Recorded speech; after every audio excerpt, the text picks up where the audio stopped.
শিক্ষার্থীবৃন্দ আসসালামু আলাইকুম। আমরা গত ক্লাসে জেরান্ড এবং পার্টিসিপলের পার্থক্য করতে গিয়ে জেরান্ড সম্পর্কে আমরা ডিটেইলড একটা আইডিয়া নিয়েছিলাম। অর্থাৎ ভার্ব প্লাস আইএনজি কোন কোন ক্ষেত্রে জেরান্ড হিসেবে কাজ করে বা কোন কোন ক্ষেত্রে আমরা সেটাকে জেরান্ড হিসেবে বিবেচনা করব সেটা শিখেছিলাম। আজকে আমরা শিখব কোন কোন ক্ষেত্রে ভার্ব প্লাস আইএনজি কে আমরা পার্টিসিপল হিসেবে নিব। আমি শুরুতে একটা কথা বলে রাখি, পার্টিসিপল হিসেবে ভার্ব আইএনজি কে আমরা নিব কখন, যদি যদি সেটা অ্যাডজেক্টিভ অথবা অ্যাডভার্ব হিসেবে কাজ করে। কি হিসেবে কাজ করবে? অ্যাডজেক্টিভ অথবা অ্যাডভার্ব হিসেবে কাজ করলে। কেমন? আমরা প্রথম সেন্টেন্সটিতে দেখতে পাচ্ছি কি যে বলা হচ্ছে মসকিটোস লেই এগস অন স্ট্যান্ডিং ওয়াটার। কেমন? মশারা স্থির পানিতে ডিম পাড়ে। তাহলে মশারা কেমন পানিতে ডিম পাড়ে, কেমনের উত্তর। কেমনের উত্তর তাহলে কেমন পানি, অর্থাৎ পানির গুণাগুণ, পানির অবস্থা বোঝাচ্ছে। সুতরাং এটা কি হবে? এটা নাউনের অবস্থা বুঝালে, নাউনের কোনো অবস্থা বা গুণাগুণ বুঝালে সেটা কি হয়? অ্যাডজেক্টিভ হয়। তার মানে এখানে স্ট্যান্ডিংটা নাউনের অবস্থা বোঝাচ্ছে, সুতরাং এটি কি হবে? অ্যাডজেক্টিভ। তাহলে স্ট্যান্ডিংটা অ্যাডজেক্টিভ হওয়ার কারণে এটা কি হবে? প্রেজেন্ট পার্টিসিপল হিসেবে কাজ করছে এখানে। ঠিক আছে? তাহলে এভাবে যখন আমরা দেখবো যে ভার্ব আইএনজিটা অ্যাডজেক্টিভ হিসেবে কাজ করে, কোনো নাউনের আগে বসে নাউনকে সরাসরি মডিফাই করে। আর একটা জিনিস খেয়াল রাখবো আমরা, সেটা হচ্ছে কি সাধারণত যে নাউনটাকে মডিফাই করবে সে নাউনটাই এই কাজটা করে। যেখানে এখানে স্থির হয়ে কে আছে বা দাঁড়িয়ে আছে কে? পানি। পানি নিজেই কেমন পার্টিসিপল হিসেবে কাজ করলাম। এইভাবে আমরা দেখবো কি যে নাউনকে মডিফাই করবে সে নাউনটাই ওই কাজটা করে। কেমন? আমি যদি রানিং বাস, রানিং বাসের মধ্যে কে রান করে? কেন? বাসটাই রান করছে। কেমন? এভাবে করে আমরা দেখবো যে যদি কোনো নাউনকে মডিফাই করে সেক্ষেত্রে এটা কি হবে? অ্যাডজেক্টিভের কাজ করছে, তাই বলে এটাকে আমরা প্রেজেন্ট পার্টিসিপল হিসেবে বিবেচনা করব। 2 নাম্বার আসি আমরা, people living in slums are vulnerable to diseases। বলে বস্তিতে বসবাস করে এমন মানুষগুলো বিভিন্ন রোগের কাছে অরক্ষিত বা সুরক্ষিত নয়, অর্থাৎ সহজেই তারা রোগে আক্রান্ত হয়। কেমন? রোগে আক্রান্ত হওয়ার টেন্ডেন্সি থাকে। এটাকে কি বলে? ভালনারেবল বলে। কেমন? মানে সেফ না আর কি। তাহলে কোন মানুষগুলো? কোন মানুষগুলো? যে মানুষগুলো বস্তিতে থাকে। তাহলে এখানে মানুষগুলোর পরিচয়, তাহলে মানুষগুলো কি? নাউন। তাহলে নাউনের পরিচয় আসলে অবশ্যই সেটা অ্যাডজেক্টিভ হিসেবে কাজ করছে। হ্যাঁ, সিঙ্গেল ওয়ার্ড হলে তখন অ্যাডজেক্টিভ, আর যদি ফ্রেজ হিসেবে কাজ করে, যেমন এখানে লিভিং ইন স্লামস, এটা একটা ফ্রেজ হিসেবে, অ্যাডজেক্টিভ ফ্রেজ হিসেবে কাজ করছে। তো অ্যাডজেক্টিভ ফ্রেজ হিসেবে কাজ করলেও মূলত ভার্ব আইএনজিটা যেহেতু অ্যাডজেক্টিভের রোল প্লে করে, তাহলে এটাও কি হবে? প্রেজেন্ট পার্টিসিপল হবে। তাহলে আমরা দেখতে পাচ্ছি কি নাউনের আগে বসে অথবা নাউনের পরে বসে যদি কখনো নাউনকে মডিফাই করে কোনো এনজি, সেটা অ্যাডজেক্টিভের কাজ করছে, সুতরাং সেটা প্রেজেন্ট পার্টিসিপল। আচ্ছা, এবার আসি আমরা 3 নম্বরে। 3 নম্বরে একটু ভিন্ন। সেটা কিরকম? সেটা হচ্ছে অ্যাডভার্ব হিসেবে কাজ করে। সাধারণত কোনো ভার্ব প্লাস আইএনজি দিয়ে শুরু হওয়া কোনো ফ্রেজে যদি এরকম কমা দেওয়া থাকে, তাহলে মনে করতে হবে এটা অ্যাডভার্ব হিসেবে কাজ করছে। কিভাবে? এটা সাধারণত মিনিং হয় পরের কাজটার কারণ বোঝাই। পরে যে কাজটা হয়েছিল বা হয় বা হবে, যেটা হবে সেটার একটা কারণ বোঝাই। তাহলে টেকিং ড্রাগস, এই কথাটার অর্থ কি হবে? ড্রাগস নেওয়ার কারণে, ড্রাগস নেওয়ার পর, ড্রাগস নেওয়ার মাধ্যমে। কেমন? 3টা মিনিং হতে পারে। ভার্ব প্লাস আইএনজি দিয়ে শুরু হওয়া কোনো ফ্রেজ যদি কমা দিয়ে শেষ হয় এরকম, এটার 3 ধরনের মিনিং হয়। একটা হচ্ছে ওই যে কাজটা থাকবে ওটা করার কারণে, ওটা করার মাধ্যমে, অথবা হচ্ছে ওটা করার পর বোঝাবে। তাহলে এখানে কি বোঝাচ্ছে? টেকিং ড্রাগস, ড্রাগস নেওয়ার কারণে হি বিকেম অ্যাডিক্টেড, সে আসক্ত হয়ে গিয়েছিল। তাহলে সে আসক্ত হওয়ার কারণ বোঝাচ্ছে এখানে। যদি কোনো কাজের বা অ্যাকশনের কারণ বুঝাই, আমরা কি জানি? কোথায় জায়গা বুঝাই, কিভাবে ওয়ে বুঝাই, ম্যানার বুঝাই, কিভাবে হচ্ছে একটা কাজ। তো একটা কাজ কিভাবে হয়, কোথায় হয়, কখন হয়, কেন হয়, এই প্রশ্নগুলোর উত্তর সবসময় অ্যাডভার্ব হিসেবে কাজ করে। তাহলে এটা কি? কেন সে অ্যাডিক্টেড হয়ে গিয়েছিল?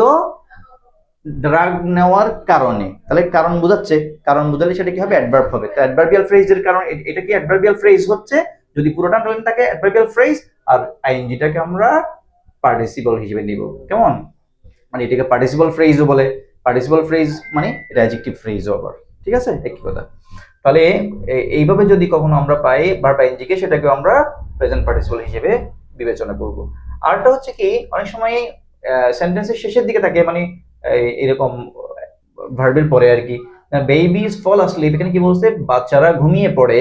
প্লেয়িং এন্ড ক্রাইং, বাচ্চারা খেলতে খেলতে এবং কাঁদতে কাঁদতে ঘুমিয়ে পড়ে। তা বাচ্চারা কি করতে করতে বা কিভাবে ঘুমিয়ে পড়ে? এখানে কিভাবে উত্তর। ঠিক আছে, ওই যে বললাম কোথায়, কিভাবে, কখন, কেন, এই 4 প্রশ্নের উত্তর হলে ওটা অ্যাডভার্বের কাজ করছে। তার মানে হচ্ছে কি, বাচ্চারা ঘুমিয়ে পড়ে, কিভাবে ঘুমিয়ে পড়ে, কাঁদতে কাঁদতে বা খেলতে খেলতে।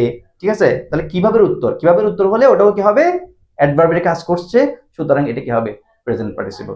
ঠিক আছে, তাহলে এই ক্ষেত্রেও আমরা কি দেখবো, যে ভার্ব আইএনজিটা মূলত পার্টিসিপল হিসেবে কাজ করছে। আর একটা বিষয় হচ্ছে, অনেক সময় দেখবো আমরা এই ধরনের কিছু ওয়ার্ড পাবো, আমরা সেন্টেন্স পাবো যেখানে অবজেক্টের পরে ভার্ব আইএনজি থাকে। যেমন আমরা I found him sleeping, I found him working attentively, আমি তাকে মনোযোগ সহকারে কাজ করা অবস্থায় পেলাম। ঠিক আছে, তাহলে আই স হিম, আমি তাকে পেলাম স্লিপিং অ্যালোন। তাহলে এখানে স্লিপিংটা মূলত হিমকে ব্যাখ্যা করছে, মানে সে কোন অবস্থায় ছিল, কেমন, আমার দেখার অবস্থা না, এটা হচ্ছে তার অবস্থা। তার মানে কি, কোনো নাউন বা প্রোনাউনের অবস্থা বোঝালে সেটাও অ্যাডজেক্টিভের কাজ করে। আমি তাকে দেখলাম একা ঘুমোতে, মানে একা একা ঘুমাচ্ছিল সে, তাহলে তার গুণাগুণ বোঝাচ্ছে, মানে তার অবস্থাটা কি ছিল সেই সময়, আমি যখন তাকে দেখেছিলাম তখন তার অবস্থাটা কি ছিল। তাহলে সে কি, সে হচ্ছে প্রোনাউন। এরকম যখন কোনো অবজেক্টিভ প্রোনাউনের পরে যখন ভার্ব আইএনজি থাকবে, ওটা মূলত ওটাকেই ব্যাখ্যা করছে, তাই এটা অ্যাডজেক্টিভ হিসেবে কাজ করে। অ্যাডজেক্টিভ হিসেবে কাজ করার কারণে ওটাও প্রেজেন্ট পার্টিসিপল হবে, কেমন। আচ্ছা, এবার আমরা একটা কনফিউশন দূর করি। অনেক সময় ভার্ব আইএনজি, আমরা তো প্রথম এটাতেই পড়লাম যে নাউনের আগে যখন ভার্ব আইএনজি হয় সাধারণত ওটা কি হবে, প্রেজেন্ট পার্টিসিপল হবে। হ্যাঁ, এখন দেখো একটা জিনিস আমরা খেয়াল করি, সেটা হচ্ছে কি, এবার আমরা একটা কনফিউশন দূর করবো। সেটা কিভাবে, আমরা তো এখানেও দেখতে পাচ্ছি যে প্রথম 1 নম্বর আমরা কি দেখেছিলাম, স্ট্যান্ডিং ওয়াটার। স্ট্যান্ডিং ওয়াটারে ওয়াটারের আগে স্ট্যান্ডিং ছিল, ঠিক একইভাবে এখানে ওয়াকিং স্টিক আছে, কেমন। ওয়াকিং স্টিক, এক্ষেত্রে আবার এটা কি হবে, এটাও তো ওয়াকিং স্টিক, স্টিকের ধরন বোঝাচ্ছে, কোন, মানে আমার দাদি একটি ওয়াকিং হাঁটার লাঠি ব্যবহার করে, তাহলে এটা লাঠির ধরন বোঝাচ্ছে, অবশ্যই এটা কি অ্যাডজেক্টিভের কাজ করতেছে। ঠিক আছে, কিন্তু অ্যাডজেক্টিভের কাজ করলেও সবসময় প্রেজেন্ট পার্টিসিপল বলা যাবে না। মনে রাখতে হবে, এই যখন ভার্ব প্লাস আইএনজি অ্যাডজেক্টিভের কাজ করে, তখন কিন্তু সে কি করবে, ওই নাউনটা এই কাজটা করবে। এখানে স্টিকটাকে নিজে ওয়াক করে, মানে হাঁটার কাজটা কি স্টিকে করে, এটা বোঝাচ্ছে, হাঁটা তো আমার দাদি হাঁটে, তাই না। কিন্তু এখানে ওয়াকিং স্টিক দিয়ে বোঝাচ্ছে মতো stick for walking, stick for walking, মানে এখানে এরকম সাধারণত পারপাস হিসেবে ব্যবহার হয় এটা। যেমন এখানেও দেখো, you need to pay a subscribing fee, তোমাকে একটা সাবস্ক্রাইবিং ফি দিতে হবে। তাহলে কেমন ফি, সাবস্ক্রাইবিং ফি। এখন এটাও তো ফির ধরন বোঝাচ্ছে, কিন্তু ফির ধরন বোঝালে কি হবে, ফি তো নিজেই সাবস্ক্রাইব করবে, সাবস্ক্রাইব করতেছো তুমি, চাঁদাটা দিচ্ছ তুমি, ঠিক আছে, বা যে ব্যক্তিকে নিয়ে কথা হচ্ছে সে দিচ্ছে। তাহলে এখানে তো মূলত এটা অ্যাডজেক্টিভ হিসেবে কাজ করে, কিন্তু এটা কিনা পার্টিসিপল না। ঠিক আছে, এরকম হলে তখন এটাকে বলা হয় জেরান, কিন্তু অ্যাডজেক্টিভ হিসেবে কাজ করতেছে, কেমন। মানে এটা শুধু ভার্ব আইএনজিটা যদি আমরা আন্ডারলাইন করা থাকে, তখন এটা জেরান হিসেবে নিতে হবে। আবার যদি অপশনের মধ্যে অ্যাডজেক্টিভ দেওয়া থাকে, অবশ্যই অ্যাডজেক্টিভ আনসার করতে হবে, কেমন। এটা পার্টিসিপল না, এটা জেরান। কিন্তু জেরান হলে কি হবে, এটা মূলত কি হিসেবে কাজ করতেছে, পার্টিসিপল হিসেবে কাজ না করে অ্যাডজেক্টিভ হিসেবে কাজ করতেছে, কেমন। এমনি তো ভার্ব প্লাস আইএনজি অ্যাডজেক্টিভ হিসেবে কাজ করলে আমরা অন্যান্য ক্ষেত্রে কি বলি, পার্টিসিপল বলি। তবে যদি যেই নাউনটাকে বোঝাচ্ছে সে যদি এই কাজটা না করে, তখন আমরা এটাকে পার্টিসিপল বলবো না, এটাকে জাস্ট অ্যাডজেক্টিভ বলবো, জেরান্ড অ্যাডজেক্টিভ বলে। ঠিক আছে, এইভাবে করে আমরা আনসারটা করতে পারবো। তাহলে আমরা জেরান্ড এবং পার্টিসিপল সম্পর্কে টোটাল একটা আইডিয়া পেয়ে গেলাম। বাকিটা পরের ক্লাসে ইনশাল্লাহ।